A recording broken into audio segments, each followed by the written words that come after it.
Hi stakeholders, my name is Mr. Vile. Welcome to the Digital Open House. I want to give an overview about Language Arts 10A and what the main units are and main assignments. I also am going to describe what organizational system to expect in Google Classroom and then some other norms to expect in our online learning format.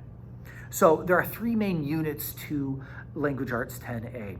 The first unit is basically getting used to the literary devices. I'll be using some poetry, and then we'll also be starting our Latin roots unit that will follow throughout the whole 10 weeks. Students will get about 10 Latin roots to learn per week for 6 to 7 weeks, and that will be ongoing as we expand our vocabulary. The second big unit is the Crucible. It's a common text that is approved by the board. It is in the textbook, this famous play, and the students will have their physical book assigned by the end of Friday, or they can access the online textbook that we're learning how to use this week. So they have two options. All students in my class and Mr. Vile's class are getting a physical textbook. After we finish the Crucible, which will be about 3.5 weeks, we'll be doing a research paper. The common topic is studying something about nutrition and our health. Students will have the choice of their own topics, and they're going to be learning a lot of good search practices online, finding reputable sources, how to organize their ideas, how to make hypothesis and thesis statements, how to cite text evidence correctly, and then how to analyze that and have something to say. They'll be learning how to organize their ideas in unified and cohesive paragraphs. The research paper tends to be about 3 to 4 pages long in Language Arts 10A. Those are the three main units. We all are using Google Classroom, and the main place to go to find the assignments throughout the weeks are in the classwork button, not the stream. You'll notice that I'm using weeks as our topics, and then each day's assignments will be under there, and they are dated.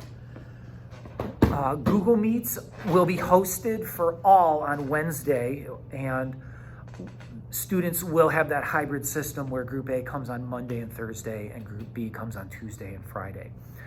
I am learning different ways to help students create discussions within the Google Meets. Some norms that I do expect is I want students to engage. I am offering times where they can turn their cameras off and mute, and they can work independently and come back in 10 minutes. I have a timer up on the screen for those moments. I'm also recognize that I am a guest in your house. That's really how I feel. This is your place. So while I encourage the cameras to be on, if students are not getting their work done and disengaging, have their cameras off, then my goal will be to call and say, hey, I'm here to help. What's going on? How can we help you? I won't let people fall behind. There won't be any surprises.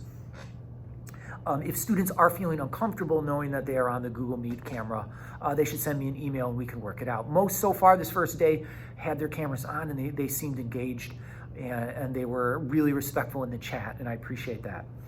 Students should not be having independent discussions in the chat, and I really emphasize you need to control yourself with your cell phone usage at home.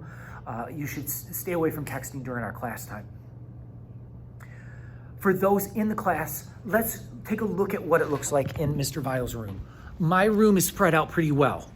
I do have an air purifier that my wife bought me. It is the same one that the U of M doctors are using down in Ann Arbor.